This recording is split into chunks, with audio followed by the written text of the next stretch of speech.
So I'll get started here. Welcome to the Ryan Crosley Show. It is so good to have you guys back with us, all those that are listening and watching. We have a very special privilege this morning to have a special guest with us. Just regular guys, that's who we are at the end of the day. But I think we're all a little bit sick and tired of what we're seeing happen to our country. And I'm excited to speak today with John Rourke and find out about all the things that he's doing to fight for our country now, and especially with the stuff that has gone on lately. So, John, it is so good to have you on the show. Welcome. Thanks for having me on. I appreciate it.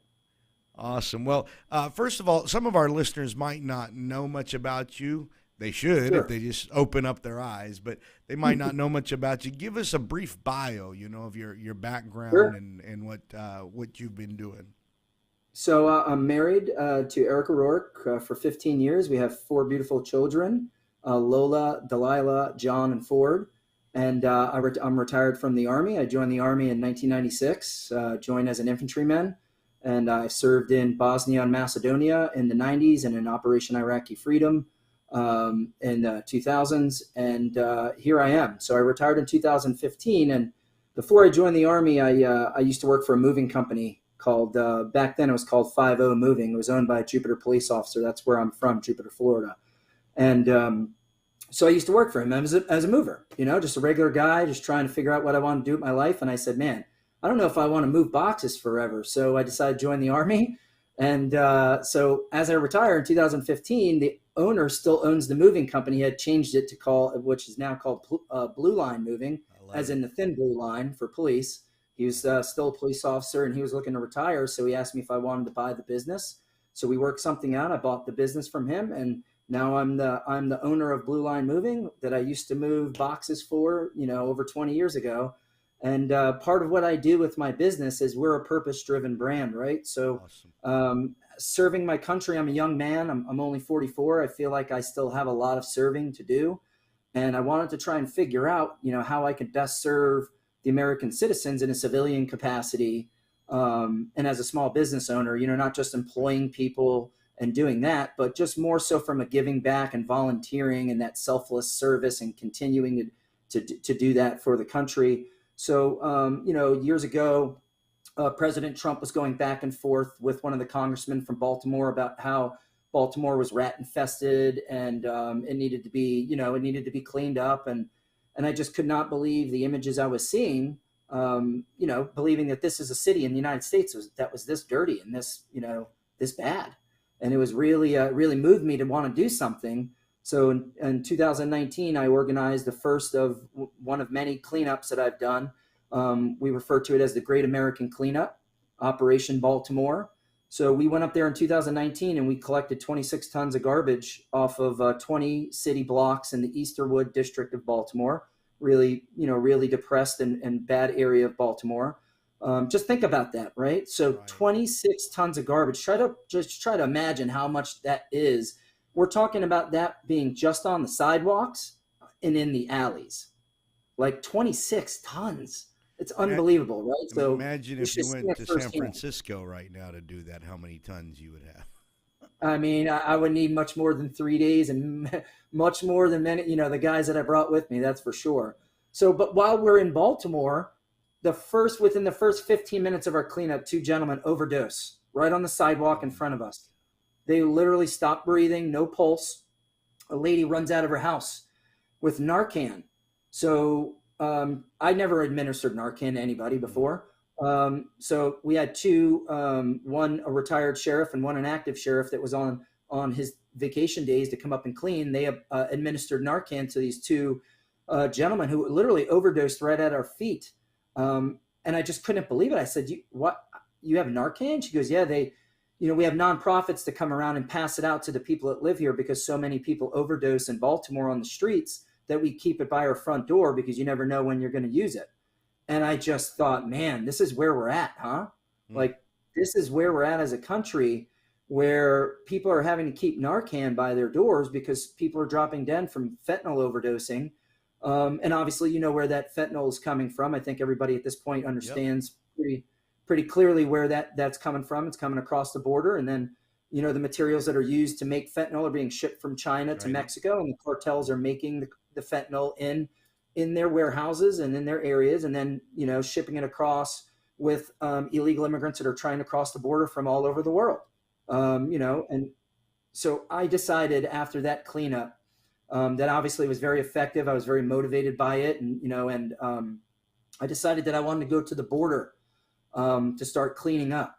And I saw a sheriff on Fox News talking about all the trash that's left behind when these people cross the Rio Grande. So essentially, they bring a bag with them with dry clothes in it, and when they cross the Rio, they're soaking wet. So they take their wet clothes off, leave them on the shore, and then leave the garbage bag and what other trash they have, drink bottles. You can imagine there's all kinds of feminine products and diapers, and just right there on the shores of the Rio.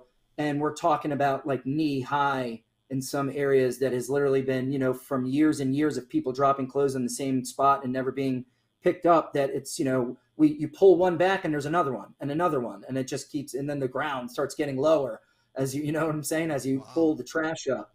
So we decided, after seeing Sheriff AJ Louderback talking about the trash, I said, I know where I need to do my next cleanup. So we shifted our focus to our first cleanup was in Del Rio, Texas, Valverde County. So maybe some of your listeners are familiar, maybe you're familiar.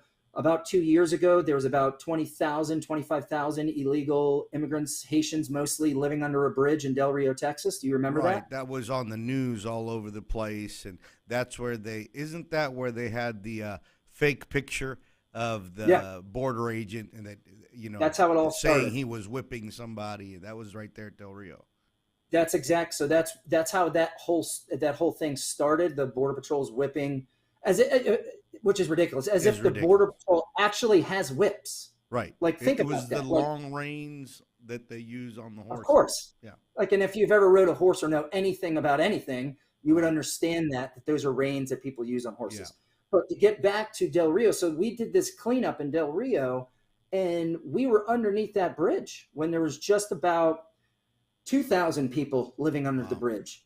So we got access by Border Patrol, gave us access because that's on federal property. Right. So what was happening here is you have the Rio Grande, right, where they're crossing. And then about 3/4 of a mile is the road called Frontera Street, which is just a public road, which is right on the border, obviously. Right. So in between the Rio and the road, it's wooded. It's a wooded area. So from the road, you can't see what's happening underneath the bridge. So if you just parked your car and you were looking towards where the bridge is, you wouldn't be able to see that there's 2,000 people living underneath the bridge. Huh. So what was happening was illegals were coming up to the wall, which is, it's slabs of metal. Of steel. In this particular section, it was the old bush wall. So it was far less of a wall than the Trump wall. It's not half the size, et cetera. So you could walk up there and talk to people that are literally had just crossed the border. The only thing stopping you from parking your car and actually, them getting into your car is that wall. So what was happening is people were pulling off the side of the road because these people were coming by the hundreds, by the thousands to the wall and recording them. So the government decided that they couldn't have that the optics were bad. So they started putting them under the bridge and sending buses underneath the bridge to bus them out 50 at a time. Well, 50 at a time, there wasn't enough buses and enough drivers to handle the amount of people that was there. Right. So what happens is they started literally chopping down trees and setting up teepees and sleeping under them. There were women giving birth underneath the bridge. They were washing newborn babies in the Rio Grande. They were washing themselves in the Rio Grande.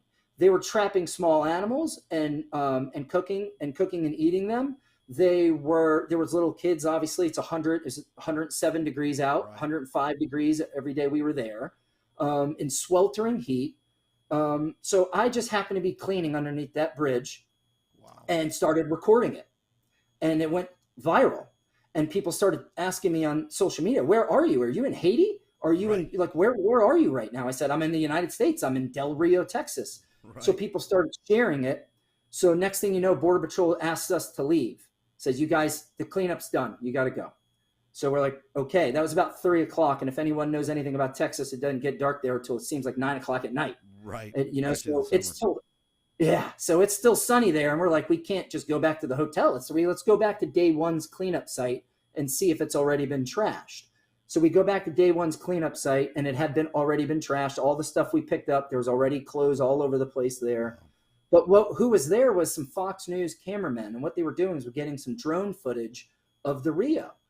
So I introduced myself and I said, "You guys are in the wrong location." And they were like, "What do you mean?" I said, "Well, about 15 minutes from here, there's like at least 2,000 people living under the International Bridge in Del Rio." And they're like, "Get out of here." I said, "Look at this video on my phone." They couldn't believe it. The guy says, "Pete, drop the drone.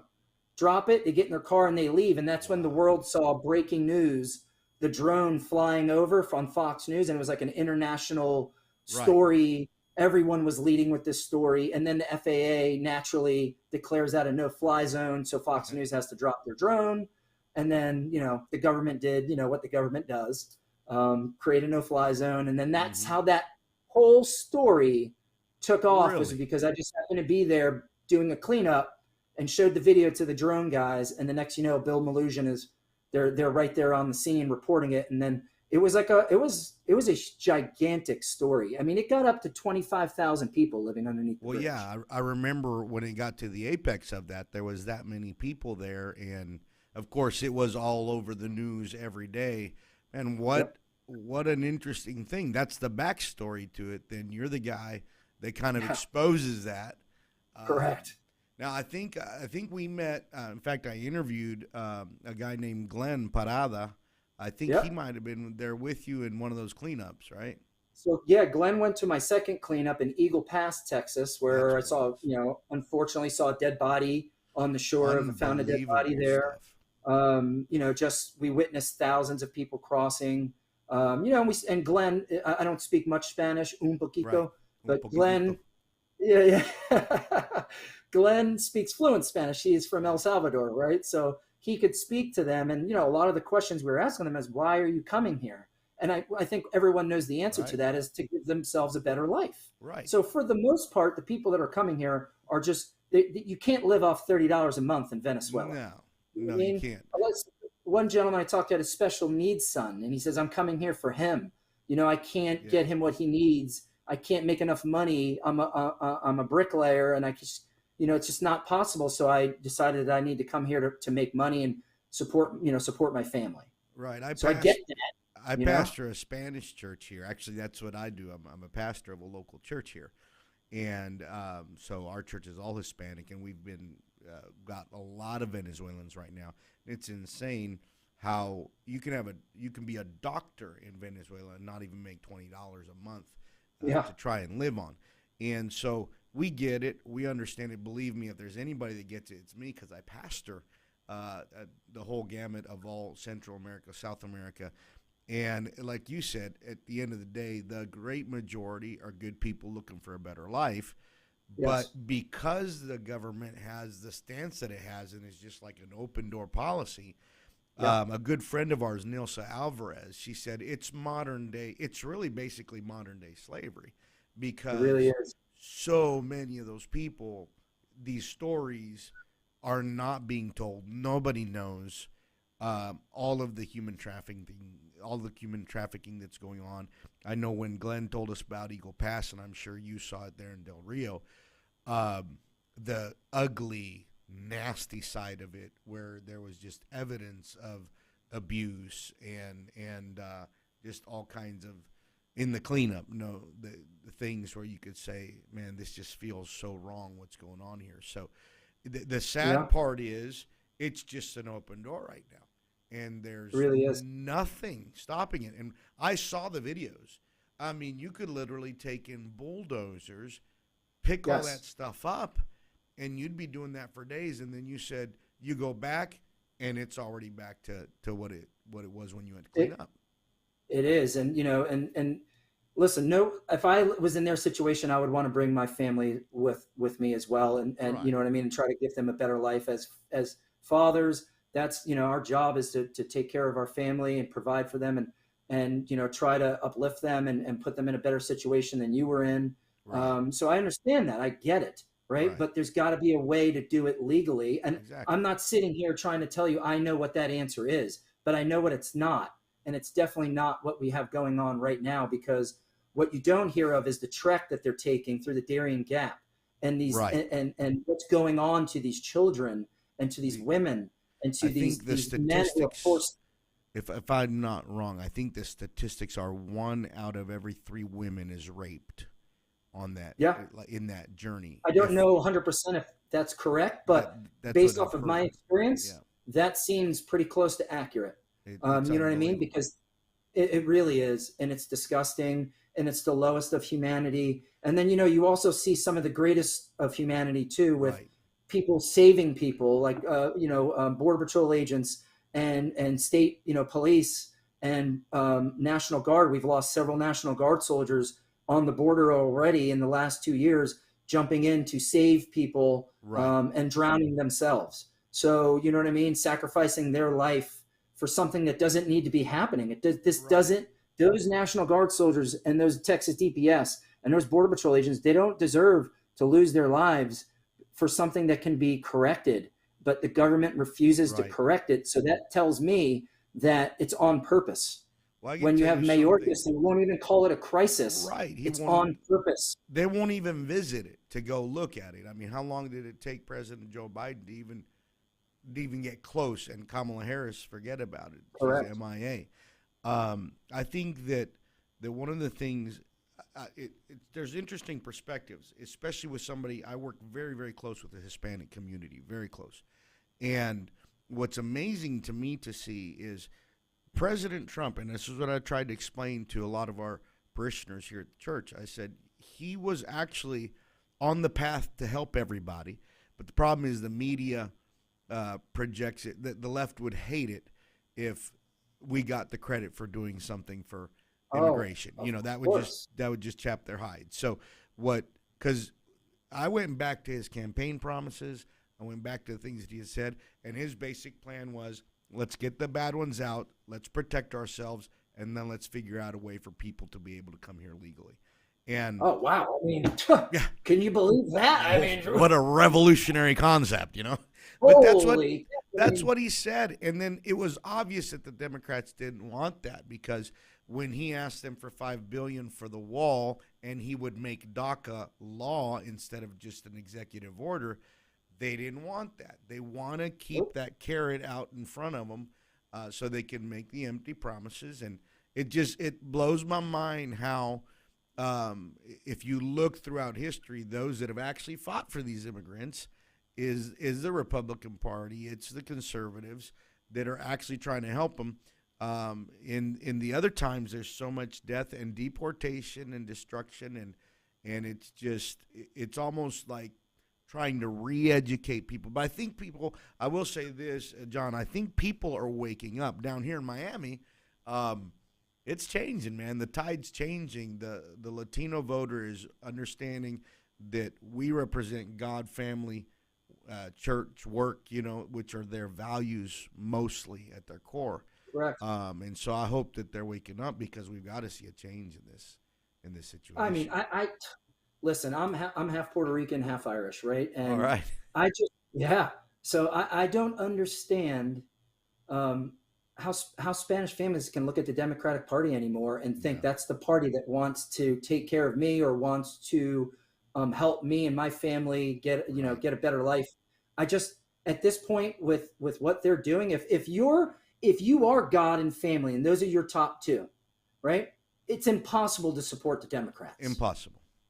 It's impossible. When you talk about abortion, when you talk about The transgenderism, whole when you transgender talk about movement. these Yep. things, the pedophilia, the this stuff is anti what they are about first and foremost with God and family. It is almost like I was reading today about the trans activists that now I was really happy to hear Travis Tritt. He said, I'm not carrying Bud Light anymore at my concerts because of them using this Mulvaney trans activist deal. Oh yeah, But it's almost like they don't really care about anything that would advance the country in the things that matter. It's just all about a woke agenda. It's all about, the whole transgender movement, all of the stuff they want to push in schools. I saw something the other day that I was, it's been in the news quite a bit, that drag queen that straddled a student, and the thing that somebody said was, what you have to ask yourself is, why do all of those types of people want access to our kids? I mean, why don't they just, okay, you want to go do that in your corner in your adult life, don't have to agree with it, but fine. Why do you want access to our kids? And it just shows how far things have gone. And I think a lot of Latino voters, that's just too far for them. You know, it goes so far that even all the empty economic promises they make them and help promises are not enough to counterbalance how far they've gone in these other items that are just ridiculous.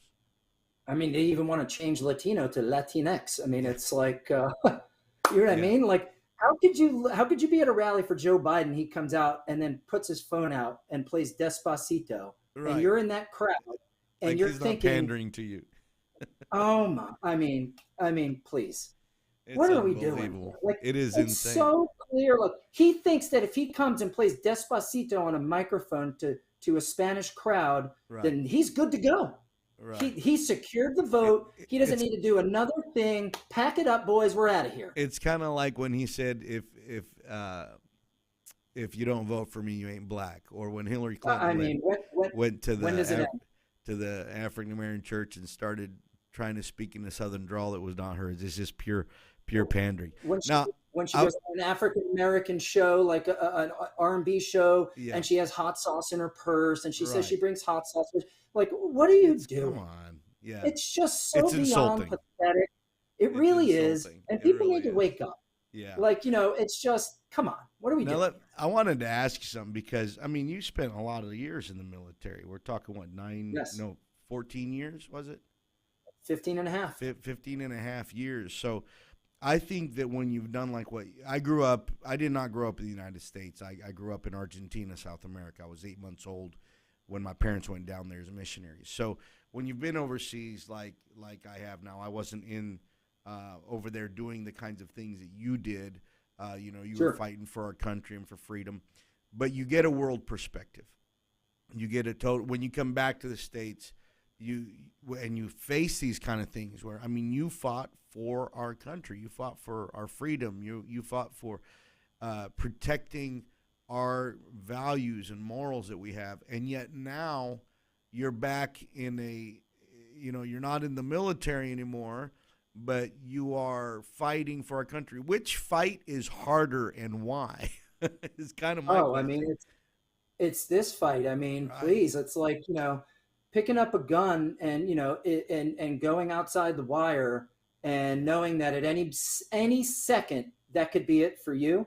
You know what I mean? Yes, that's stressful, but it's a different kind of stress. It's a different kind of pressure.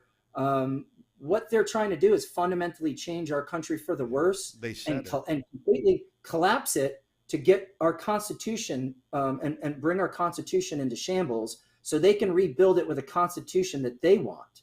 I mean, this is ultimately what their goal is. I think it was Chuck Schumer, didn't he say that?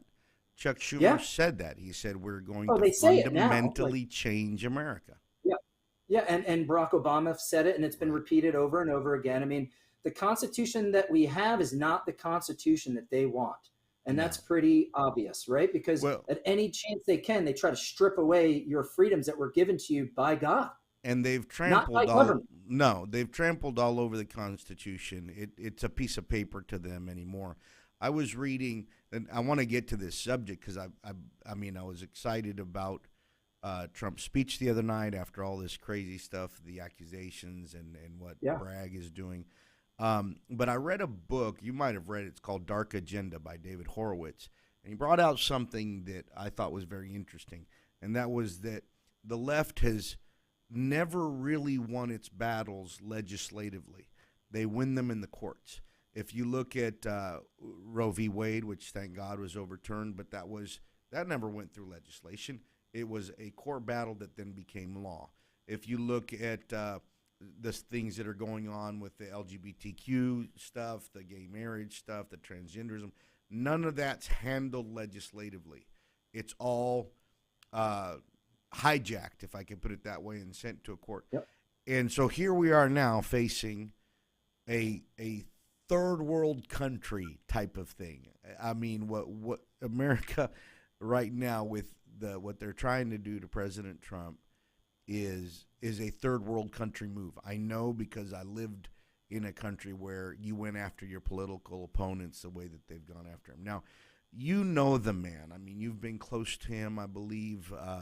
You've been able to connect with him, and the image that the media portrays and has always portrayed since the very beginning, to me, is such a vile perversion of what the man truly is. When you talk to those that work close to him, I'd like for you to just kind of talk to our listeners about who the man really is, and then we can get into some details about what's going on with Bragg and this thing in New York. Yeah, I mean, he's a man of the people. When you're with him, you feel like he's one of the working man, even though he's a billionaire. Right. It's just how he comes off. I think maybe, a lot of people have met millionaires before, and sports players and athletes and rock music stars and celebrities and stuff like that. At one point, maybe you've bumped into someone. A lot of them are not nice. You know what I mean? And they can't relate to you.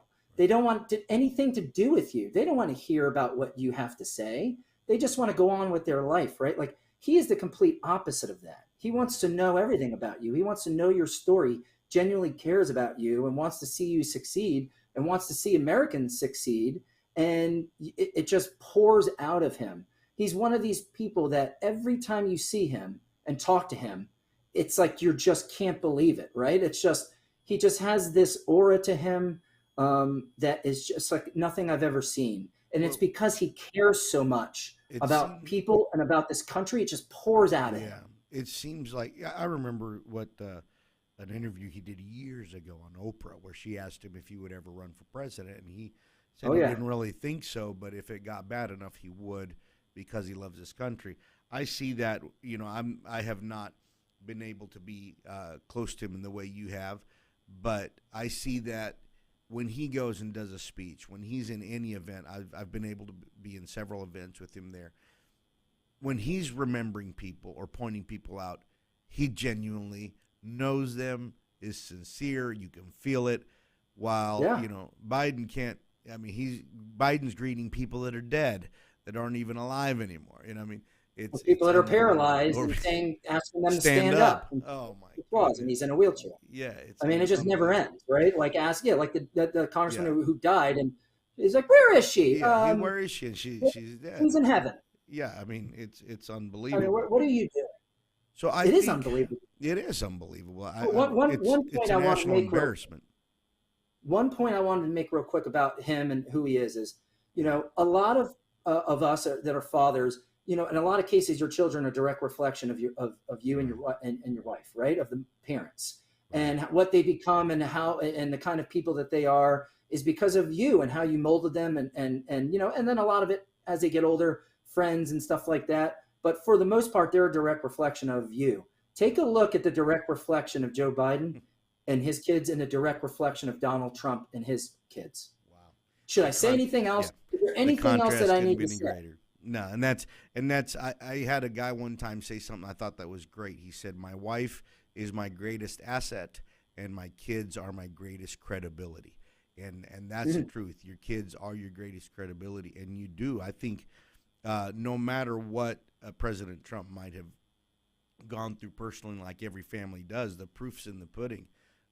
When you look at Don Jr. and Eric and his daughters and Ivanka and all, you see the quality and the love for their father, the respect for what he's done, and so I think that speaks volumes. And then on the flip side, you've got Hunter, who, it's amazing, right? That we're going to try and prosecute Donald Trump for this deal, and we can't seem to do anything to Hunter. We can't we can't seem to indict him or Hillary. Yeah, she smashed phones with a hammer. Exactly. She bleach bit things, like, you know what I mean? So they could permanently never be recovered. Right. You have Hunter Biden, you have his daughter, Ashley Biden, who had a diary that said that they used to shower with each other when she was 12 years old. In her diary, in her written, in her handwriting, excuse me. So, like, a quick story about Don Jr. And this just, when I first started, kind of being around the family, I was with Don one time at his house, and we were on his back patio, and I was trying to help him fix something, and he had literally, it was like 9 o'clock in the morning. He's got a coffee in his hand, and he's like a pair of shorts on and a shirt, like just just getting up, and you're maybe 8 o'clock, whatever the time it was, drinking coffee on the patio, on his phone, whatever. And some landscapers walk by in the backyard, and they stop and they say, "We love your dad. We appreciate what you're doing. Thank you so much. My parents voted for you." And he's like, "Guys, thank you so much." He's like, "You want to come in? Would you want to get would you like to get a picture?" They could not believe it. Wow. They put down their equipment, came inside. He grabbed their phone, took a selfie with them in his freaking pajamas with a coffee in his hand with these two guys. And he's like, "Where are you from?" They were from Guatemala. They were telling him, their story. They were legal, and they were telling about how their story was, how they got here, what they were on work visas, that the reason why they came here, and and then their parents came here, and et cetera and et cetera. But he didn't have to do that. He could have said a quick, "Thank you guys. Thank you for your support. I appreciate it. Have a great day." But he didn't do that. He brought them into his home and made sure that, he was reciprocating the appreciation. You know what I mean? Yeah. And that's the kind of guy he is. And that's the kind of people that they are. They genuinely care for people. They understand that people have issues and have problems, and and this country has problems, and they are sacrificing a billionaire lifestyle. Okay. A lifestyle where he can have anything he wants, do anything he wants, fly anywhere he wants, anytime he wants, to go get arrested and indicted with Alvin Bragg. And imagine going through all of this stuff, volunteering to do this. He didn't even accept a paycheck when he was president. He worked for the country for free. He's the only president in the history of the United States that lost money as president. He came out of the presidency poorer, not richer. Right. He's the only one. What does that tell you? I think tells me everything I need to know. It's exactly right. It tells us all we need to know, because anywhere in this world, I don't care which country or what class it is, that does never happen. Never. He showed that what he's doing is for the love of this country, and that's it. Absolutely. It's for the love of this country. And I think, if you can't see that, then God help you. I mean, because it's staring you right in the face. You got to see it. That's exactly how I feel about it. And I know, we're in Florida. You're in Jupiter. I'm here in Fort Lauderdale.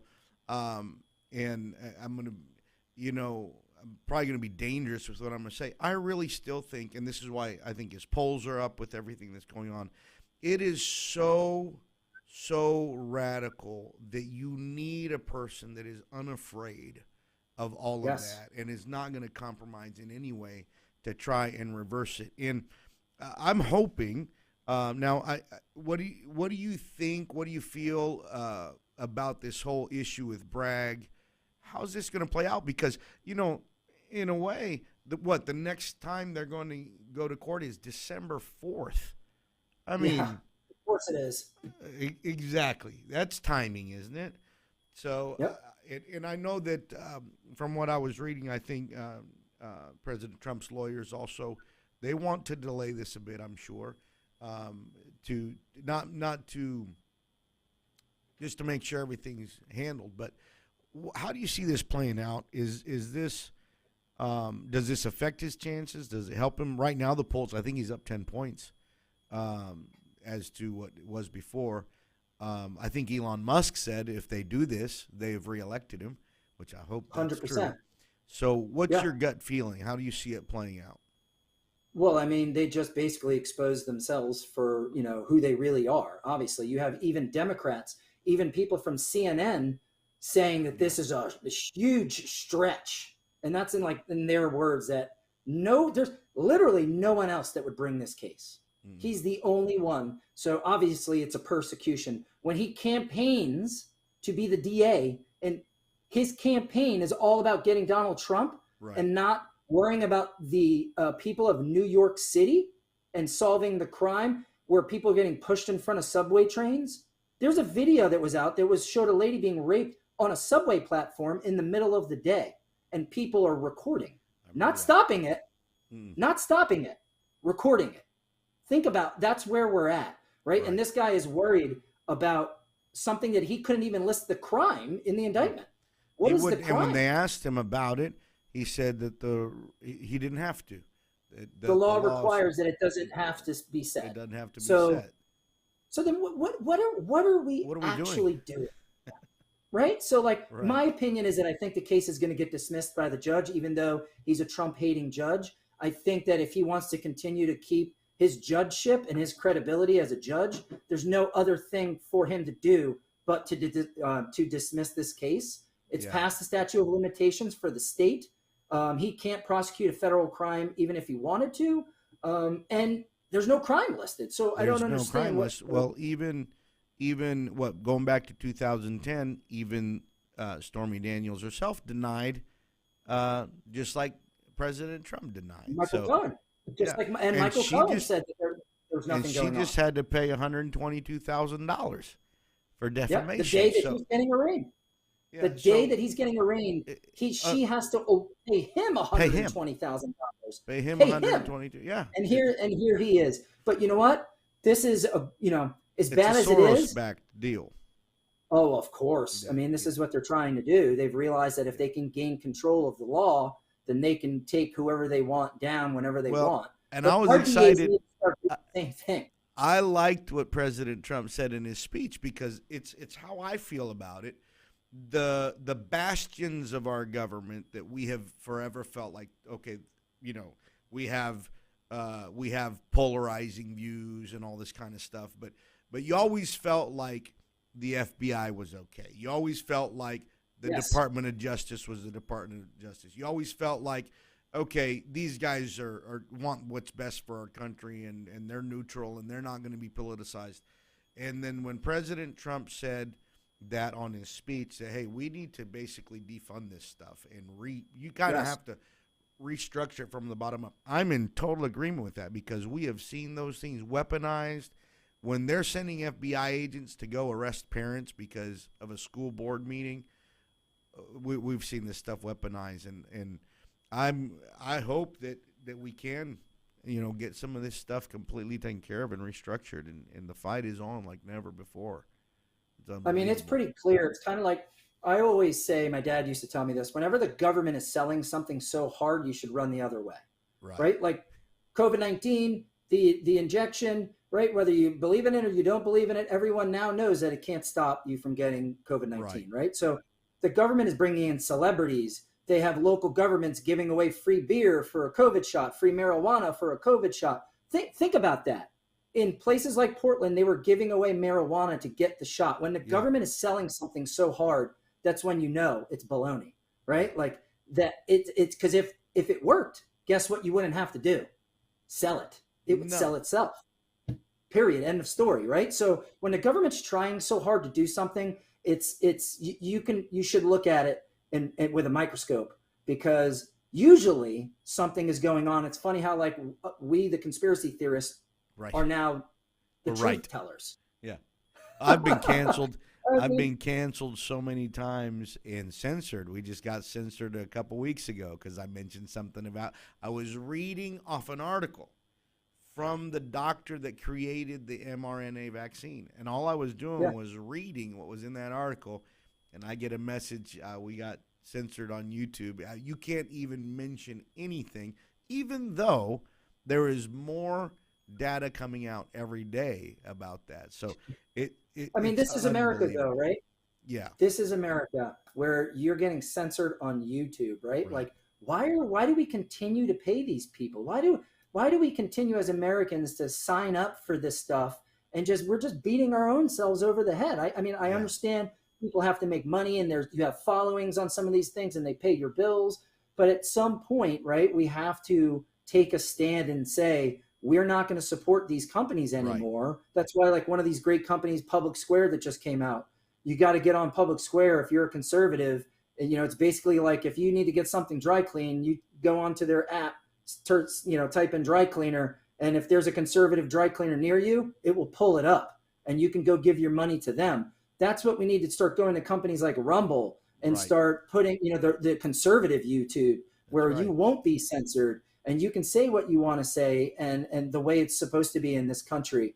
And this is it's we have to start doing things like this, speaking up with our dollars, with our Yeah. wallets, but then also giving back and not just writing a check. You know what I mean? Like, a lot of these corporations can write $1 million to say the YMCA, and then the YMCA, and a lot of times will just, spend it egregiously.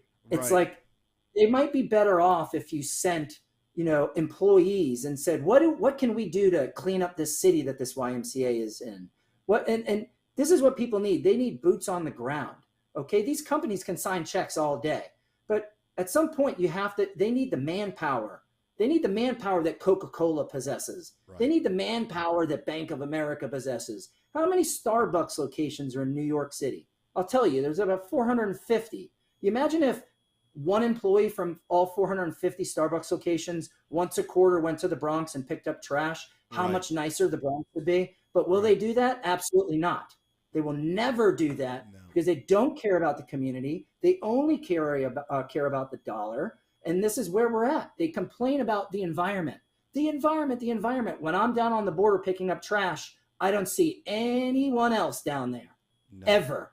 When I was in Baltimore, I was the only one picking up trash in Right. Baltimore. No one else was picking up trash there. And no one had picked up trash there for 20 years. So what are we talking about? Right. I want to save the world, right? Do I think there's an environmental catastrophe that we're destroying the earth, and in 10 years everything's going to be underwater? Absolutely not. No. Okay? But do I like that people throw garbage on the roads? Do I like that people take their clothes off when they cross the Rio and just leave the garbage there and no one ever does anything? No. So I want to go there and I want to clean these things up because I feel like I can do that. It's Right. very easy to do. We're not talking about something that requires a lot of mental capacity or physical capacity. If you can walk down a road and pick up garbage. Period. End of story. And And start there, and what then let your imagination go. what you're saying is such a powerful thing, and it's unfortunately it is the nonprofits. It is the people that don't have the big bank accounts. It is Yes. people like yourself that are going to Democrat run cities, to Yes. Democrat run areas that the choices they have made have caused their cities to be a disaster. And yet, you know, we could have an attitude, well, just waller in your mess then that you made, but that's not how we are. That's That's not the not how American we were attitude. built. No. And My my parents would yeah, just be so upset with me if they found out that I was that kind of a person. That's right. not how I was raised. If I can help, I'm going to help, and that's the end of the story. That's right. And that's where we put our hands to the plow. We don't look back and we make things better. And I feel like that's what's going to change is when, and that's probably why the movement uh, behind somebody like President Trump is so powerful, because it really is those that care. I think people are just fed up and sick and tired of what they see, but we're not going to sit down on our and twiddle our thumbs and just complain about it, because that has been done for years. You know, you For can sure. sit back and complain all you want. We've heard that. You can have hours and hours of discussion in Congress, and we can get nothing done. We have to get the boots on the ground, as you say, and Yes. I feel that that's the way to change things. That's what we're trying to do here. It's what you're trying to do. Look at that. I mean, you're the owner of Blue Line Moving. You've got a business you're running. You could just say, forget it. I'm a busy man. And you got 4 kids. I got 4 kids too. I got 4 boys. Been Yeah. married 20 years. I'm 46, so we're just about Nice. same age. And I Yeah. got 4 boys, 19, 14, 13, and 9. And I've got to show them you got to get moving and you got to do something to make things better. Now, kind of to wrap it up, do you have things that you're going to be doing here in the near future that you would want people to know about? What can they plug Sure. into so that they know what to do, where to go, how to get involved? Because a lot of people, they want to, but they don't even know where to start. So talk to us about Yes. things you've got coming up that we can find out about and follow you.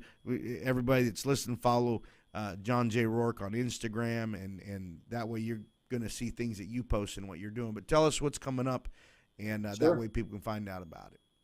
Yep. So I'm in the process of organizing another dog rescue. I did a dog rescue last year in Del Rio and Eagle Pass, Texas. We rescued 40 dogs from the border. You know, while I was down there doing the cleanup, I saw thousands of stray dogs. And I said, Wow. this is a problem that I could probably help out with. So I reached out to a local dog rescue, Big Dog Ranch Rescue here in Palm Beach County. And they had a plane fly out there and we rescued 40 dogs. So we're putting together another dog rescue to go. This was, I don't know, maybe 4 months ago. So we're ready to do another one of those. We'll have one of those coming up on the border. But every year on 9/9, 9/10, and 9/11, I do the Great American Cleanup, and that's my big thing, where I go to the border and for 3 days we clean up trash along the southern border, and I also I raise money to donate to the sheriff's or police department of the area that I'm cleaning. So the last 2 years they're just like GoFundMe and Give Send Go, or really Give Send Go, not GoFundMe. They're communists. But Give Send Go, I've been using Give Send Go, and we've been able to raise $10,000 the last 2 years to donate to the local sheriff's departments to help better fund them. We don't defund the police. I started a nonprofit because of this called We Fund the Blue. So if you're interested and want to get involved in my cleanups and some of the things that we do, dog rescues, etc., you can go to wefundtheblue.com. You can go to bordercleanup.com. Those are my two websites. I also have www.bluelinemoving.net. If you're looking for local or long distance moving services, that's my main source. That's my income. This is how I'm able to afford to do cleanups and stuff like that. You know, I pay for most of the stuff through the business. I don't take the money that's raised donated straight to the sheriff's department. So that's obviously Instagram, John J. Rourke, or Blue Line Moving. Same thing on Twitter and Facebook. Just search my name, you'll find me. But this is what we're doing. You know what I mean? This is I do a shark dive every 4th of July. That's coming up. I take 10 Purple Heart recipients out, and we go free dive with sharks off the coast of Jupiter Inlet with a group called the Shark Addicts. This is what they do. They take people out on excursions to go no cages, free diving with sharks. And we I'm take a diver, but I've never gone on a shark dive. So we do it because it's the closest thing to simulate what you feel like when you're a soldier going outside the wire. It's that adrenaline rush. And for a lot of these Purple Heart recipients, it really helps them with PTSD. Yeah. And, some of the issues that they're dealing with to get that feeling again is just, it's a crazy thing to do, obviously. But, we've been known to be a little bit crazy from time to time, veterans. So we do that every 4th of July. And Don Jr. came out with us last year. And Brian Mass, Congressman Brian Mass, he comes out with us, and we all get in the water like a bunch of crazies and swim with sharks. So that's something that you can look forward to. I have the shark diving videos on my Instagram. Just scroll back. Awesome. They're nuts. They're really crazy. But, I mean, these are the things that we're doing to give back. We help out with hurricane relief and tornado relief and Hurricane Ian. We brought trucks of water down there to the West Coast. So this is anytime I have an opportunity to step in. East Palestine, we brought 9 pallets of water for President Trump up there. This is what we're about. This is what we do. It's more than just moving and storage for me. We're a purpose-driven company, and this helps me fund what I really am passionate about, which is serving the country. I love it, and I think that we're going to make sure that we put up on the page all of these, the wefundtheblue.com, the bordercleanup.com, also your company, bluelinemoving.net. And that's what it's all about. We got to get out there and do something. That's what it's really all about. And, man, I appreciate it. I appreciate your time. First of all, thank you for serving our country. I didn't have the chance to do that. I was overseas for 18 years, but, growing up as a missionary kid. And the proudest thing, see, this is the thing people don't get, man. I remember when we would go downtown Buenos Aires, and the only American flag I could see was flying at the U.S. Embassy. That's right. Whenever we'd pass by that embassy, it was just like something just, and calling to you. Pounded in your chest, and I would weep and I'd cry. I've always been super patriotic. I mean, and that's the love of country we desperately have to get back. Because when you have a love of country, you do the kind of things that you're doing, I love this country, man. One last message. one last message, man, from your heart to those that are listening. I love your passion. I just want you to say one last word to them before we wrap this up.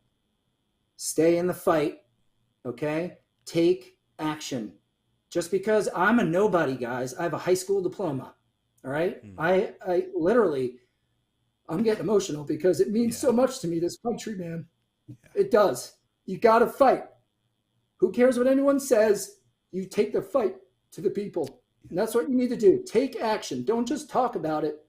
Be about it. Excuse me. Hey, man, I'm feeling the same way, man. I don't know why. When I was talking about that embassy down in Argentina, I felt the same way because you don't know what it's like. A lot of people don't know what it's like when you're a kid in another country and you want to be tied into the United States and you're not able to because you're over there, and you come back here and it's just so beautiful and it's our country, and then you see people that don't value it.